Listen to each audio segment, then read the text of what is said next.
مصدر من أهلي ردا على مفاوضات التجديد لبن شرقي. تجديد ايه ده؟ ممكن يمشي في يناير. أكد مصدر من داخل النادي الأهلي على أن كل ما يقال من هبد دلوقتي حول مفاوضات تجديد عقد بن شرقي كلام غير صحيح إطلاقا.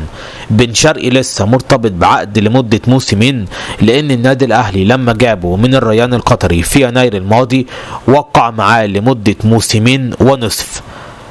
النصف اللي هم كانوا 6 شهور اللي فاتوا دول، يتبقى موسمين، الموسم الحالي والموسم القادم، يعني عقده ينتهي في 2027 ولا توجد أي نية إطلاقا لتجديد عقده حتى بعد انتهاء الموسمين لو كمل مع الأهلي، لأنه وقتها هيكون خلاص كبر في السن. وقتها النادي الأهلي محدد بديله من دلوقتي وهو إبراهيم عادل، لذا لا توجد أي نية من الأساس لتجديد عقده.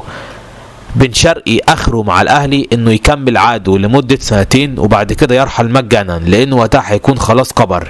غير كده كمان ممكن جدا بن شرقي يمشي في شهر يناير لو جاله عرض كويس من الدوري القطري، ممكن الاهلي يوافق على بيعه في يناير.